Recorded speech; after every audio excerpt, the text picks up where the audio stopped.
Zajtra odchádzame na dovolenku na Kretu, kde by sme chceli pozbierať aj nejaké kešky a munzy. Ideme letecky z Budapešti cez Atény, preto najprv pripravím údaje z Budapešti, tak dám vyhľadať Budapešť, letisko,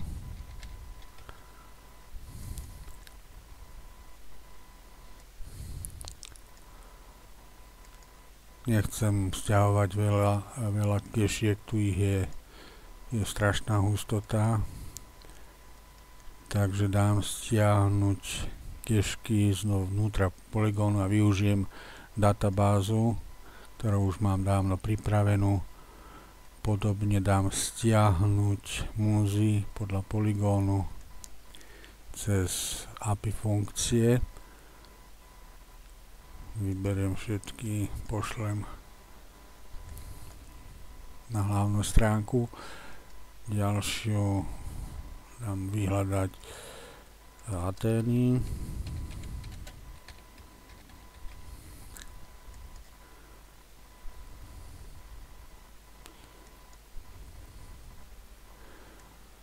No, dneska ide geocaching zase veľmi pomaly, takže tu sú len nejaké dve kešky, skúsim aspoň tie stiahnuť.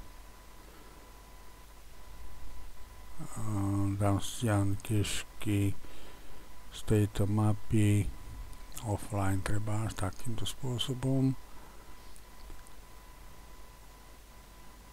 To sú tieto dve, asi Helikainen, áno. Teraz dám stiahnuť munzy podľa mapy.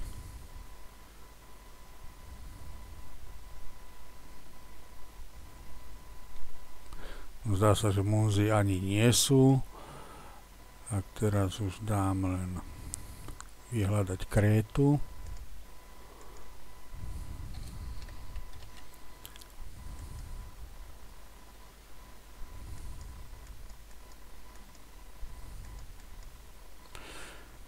A urobím si polygón, predtým som zabudol vymazať ten polygón, takže vydám nový polygón. Mohol by som dať stiahnuť kešky z tejto mapy a polygónu, ale v podstate tu sú také oblasti more. Podľa mapy by hľadal medzi týmto rohom, týmto rohom, týmto rohom a týmto rohom a zbytočne by stiahoval oblasti, kde nič nie je. Preto dám stiahnuť na schvál z polygónu, takže kešky z tejto mapy, kde to je tu podľa databázy.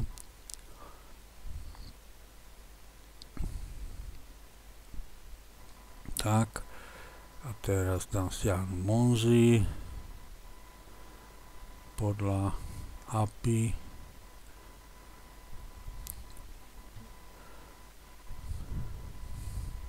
Vlastne som zabudol predchádzajúci zoznam vymazať.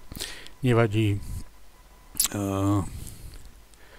odošľú sa znova a program nedovolí dať duplicitne žiaden záznam na hlavnú stránku. Takže dám vybrať všetky, dám poslať všetky. Teraz pozriem na mapke, vidím len kešky, munzy nie. Keď chcem vidieť, kde sú munzy, tak musím dať reštartovať Groundspeak mapu, pretože iba vtedy sa znova spracujú záznamy, ktoré sú tu na hlavnej stránke. To znamená, teraz ťuknem a vidím, že tu je munzy, alebo ja neviem, teraz tu mám Budapešti, tieto munzy na hlavnom nádraží. Teraz je už len otázka exportu, ako toto pošlem do zariadenia. Ďakujem za pozornosť.